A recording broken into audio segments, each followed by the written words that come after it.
Can't control it, right? People are going to see and want to see what they see, and they're not going to change their minds, So you change their mind. Right. It was aggravating to me that one person could get a story out. Then the guy clear across the country knows nothing about the case, nothing about nothing. All he did was copy that article, Hmm. made a few words or sentences Yeah, his, tweaked a few things and moved on. This is my article now. and now it's his breaking news. Breaking news, like it happened yesterday. But I would say I don't think Capisci, I gotta say the truth.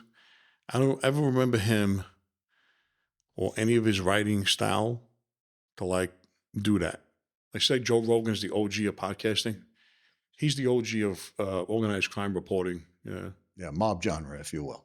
that's what's Think about it. He might have been the originator of that.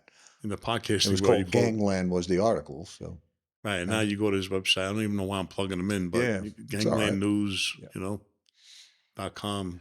I'll read it now and then. I know people are gonna want to say, "Oh, do you read it?" Yeah, I do.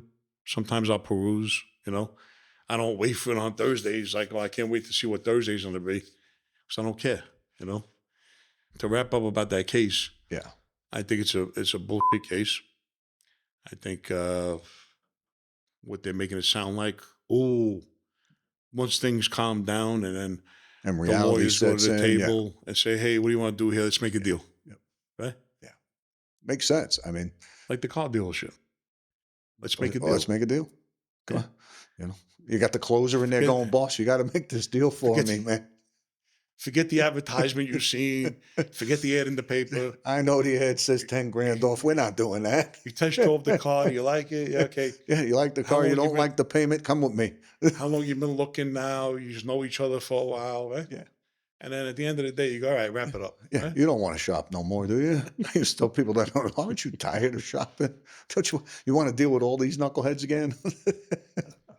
Just close the deal right now. Shake my hand. Let's go. So does it make sense, the analogy? Oh, 100%. 100%. I hope it does to everyone else out there. I mean, because, there's probably so many people out there that are just pending indictments and so on and so forth, and they don't realize what that process is before you get there. I'm not proclaiming this, but when I was in prison this last time around, Mm-hmm. I walked the yard with some prominent attorneys Mm-hmm. who have I big think law we've talked firms. about that in silence. Yeah. And they offered me to be a paralegal. Mm-hmm. I said, paralegal? No, but like a different paralegal. More of an advisor type of position, they're saying? What does that look like? Explain that. What's a different paralegal? A different paralegal, meaning the guy that visits clients in prison. He interviews witnesses. It's an investigator. Investigator / paralegal. Okay. I guess they'll give you a They got to PI, give you some law like a background. PI. Yeah. PI, investigator, Mhm. paralegal. They'll That give you makes some sense, kind of yeah. law. There's a couple of books you got to read and take testing to. It's called the Rules of Procedure. And I read them in jail. So I gained a lot of knowledge from these guys, right? The Rules of Procedure. Because there's procedures you have to go through with the rules of criminal charging and, the things that courts have to go by. I did get offered a position, multiple positions out of state. And you think about it, I thought about it because I said, it'd be cool because I could help a lot of people. And some too, going to a lot of these lawyers the biggest thing is that they hate going to visit in the prison. Really? Yeah. I mean, they Well, you figure they're uncomfortable. Not a comfortable place to be, I guess. don't feel safe. Yeah. Especially if you got bad news for a guy. Yeah, They don't nobody's delivering bad news to a prison. Come on. They don't feel safe. They feel like, because they feel they're this clean, Like, how did I get here? whatever goes through their head. Yeah. Who But, knows if you get what's going on? somebody to go visit the client in prison, Mhm. you offer that extra support. You're interviewing witnesses. You're getting ready for the case. And sometimes when you got certain people and locating witnesses, a lot of times, you get a phone call, so-and-so wants to talk to you, right? You might hear the name or look at the card and go, I'm not going to talk to this guy. But then maybe they thought it would be different if I wanted to talk to you. Because they can relate. There's a little bit more. Or if I wanted to see you, or if I wanted to talk to you, or if I wanted to whatever, then it may be much more open to sitting down having a conversation. So it made sense. It does. Actually, if you think about it, that person that's in prison is going to be a lot more comfortable with you than Joe Attorney walking through the door with a suit and tie who don't really want to be there anyway. You be the go-between guy. That kind of makes sense from a legal standpoint too. Another thing too, they said, post-conviction, Okay. right?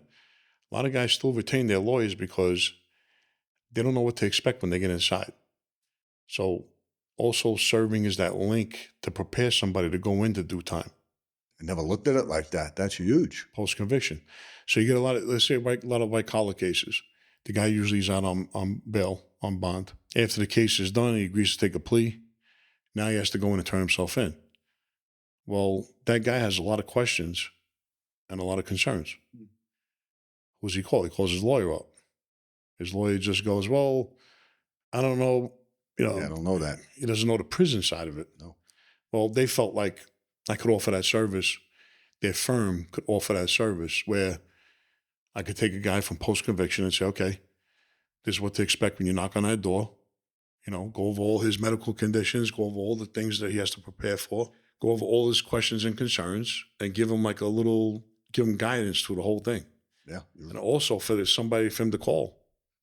Somebody who's When been he there. asks questions. Yeah. What do I do about this? It could be a simple thing about how do I make commissary? How do I fill out my sheet? What do I do with the kiosk? What do I do with my counselor?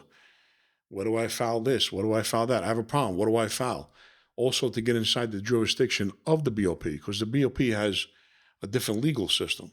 They don't want any legal problems going outside of the building. They want it to stay there. So there's a process on filing inside the BOP to make it hit outside. Because once the lawsuit goes outside, they're more apt to make a deal with you, you know, or settle. There's a lot of things where he felt like the law firm could have offered to his clients, saying, hey, we have pre and post conviction support. Yeah. That makes a lot of sense. But even when you get out, you got to go to the halfway house. Right. You can walk them through all this A stuff. lot of guys have questions about the halfway house. They got questions how to navigate it, you know, home confinement.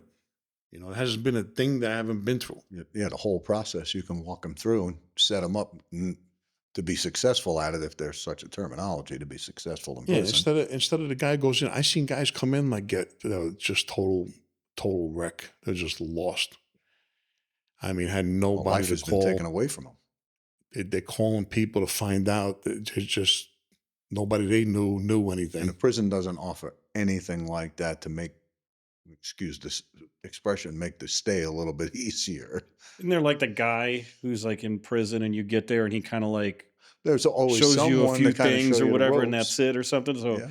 but you're still like, what are you wondering when you first get there? You're wondering like, what do I owe this guy? What's going through your mind? Yeah, the BOP doesn't tell you, okay, sir, while you're staying with us, Yeah. What happened? While you're at the you know, hotel. wake ups at this time, check outs Yeah. at that time. It's like you're not going to a hotel. Yeah. It's not a friendly environment in any No. way. Yeah. This is the opposite. This is like, You're in jail. yeah, There's a reason it's called jail. yeah, and they just ignore you, and there's nobody to tell you nothing, and you can get guided the wrong way. So what I'm saying is that there is a what do you call it? There is a business there. There It's is very definitely interesting. a business there because people again indicted left and right. People are lost, you know. And I'm not talking about the Georgie next to the world and guys like that. Yeah. No, I'm talking about guys they're that a little you more know, familiar with the process. That's all that is. But if you're Yeah, Georgie's unfamiliar, Georgie's got 20 years in. He knows all he the knows ins how and to outs. play the game. Yeah. I'm talking about guys who just they get caught up in something, they get indicted, which can happen to anybody, and all of a sudden they're just like, you know, what do I expect? What was that comedy with Will Ferrell and he was going to jail? Oh, that was What's his funny. name was training him to? Kevin, Kevin Hart was training him. Kevin Yeah. Hart. Yeah. He was totally full of it. What was the name of that? I think it's Get Hard. yeah, I think you're right. Yeah, get hard. Yeah, Get Hard. Yeah. Also things like you know how to conduct yourself in prison. You know, even if the guy's going to a camp, how to conduct yourself, what to expect, what not to expect, and you know it helps out a lot. And a lot of guys, the attorneys that were head of the law firm, they told me, they says, Frank, because I was saying, really, like what, you know, they said no, they would pay us a lot of money for that. interesting that they would come up with that. It makes so much sense. Smart. Yeah, it makes a lot, and it'll probably be a moneymaker for them. And it takes an attorney to figure that out, because they're good at making money. They know how to make Right? money and, make the system work for them. I hate to say it that way, but they really do. Well, some of these clients, they're charging them like 6, 7 figures to represent, right? Now they tell that guy, you got to go in. I got you a deal for 2 or 3 years or 5 years, whatever it is, right? Mhm. And we have a consulting arm of the firm, and for X amount of dollars, we'll guide you through your process. The guy want to pay it? Of course he'll pay it. Sure, he'll pay it. I mean, think about it. If he charged, I don't know what they charge him, but let's say they charge him $10,000 for that, $20,000, $30,000 for that. Whatever. The guy is he's going to say, well, it can make my life a lot easier. I can navigate through this thing.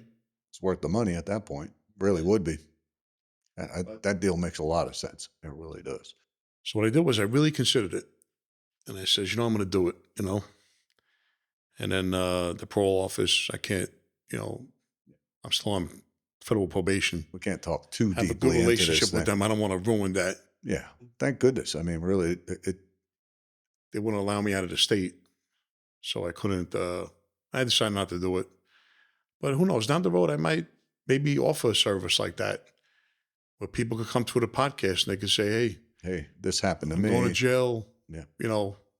What do I do? Hey, you got some info for me? I'm in jail and whatever it is, Yeah.